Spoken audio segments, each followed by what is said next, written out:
স্বামীকে তুই বলে সম্বোধন করলে, স্বামীর গায়ে হাত তুললে কি হয় জানলে আপনি অবাক হয়ে যাবেন।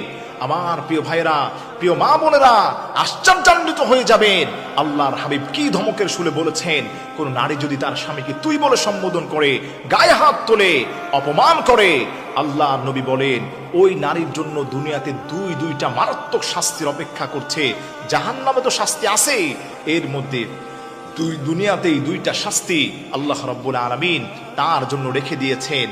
এক নম্বর শাস্তি হচ্ছে যে নারীরা তার স্বামীকে দাম দেয় না, স্বামীকে অপমান করে, তুই তুকারি বলে সম্বোধন করে, গায়ে হাত তুলতে যায়, কোনো সম্মান করে না।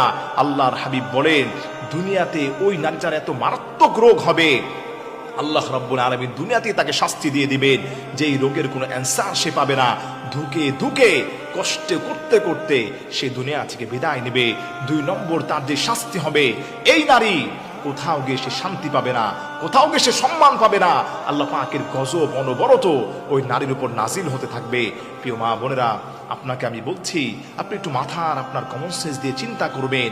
আল্লাহ যদি আপনার উপর অসন্তুষ্ট থাকে, আল্লাহ পাক যদি গজব নাজিল করে, আপনার বাঁচার কোনো ওয়ে থাকবে না। আপনি মনে রাখবেন স্বামীর মর্যাদা আল্লাহ পাক কত বেশি দিয়েছেন।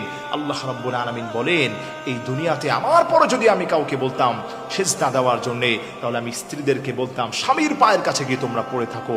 এজন্য আমার প্রিয় ভাইরা, আমার প্রিয় মা বোনেরা, মনে রাখবেন আল্লাহ রাব্বুল আলামিন আমাদেরকে বড্ড ভালোবাসেন। স্বামী এবং স্ত্রীর বন্ডিংটাকে আল্লাহ রাব্বুল আলামিন অত্যন্ত চমৎকার ভাবে আল্লাহ পাক করে দিয়েছেন। আল্লাহ রাব্বুল আলামিন পবিত্র কোরআনুল কারীমে বলেন হুন্না লিবাসুল লাকুম ওয়া আনতুম লিবাসুল লাহুন্না। স্বামী এবং স্ত্রী হচ্ছে পোশাক স্বরূপ, একে অন্যের পোশাকের মতো। পোশাক যেভাবে আমরা আগলে রাখি, যত্ন করে রাখি, এর চাইতেও বেশি হচ্ছে স্বামী এবং স্ত্রীর মহব্বত। সুবহানাল্লাহ পড়েন। এজন্য মা বোনেরা যারা আছেন, অনেকেই আমাদের কাছে ফোন করেন, হুজুর স্বামী আমাদেরকে দাম দেয় না, স্বামীরাও বলে হুজুর স্ত্রী আমাকে দাম দেয় না।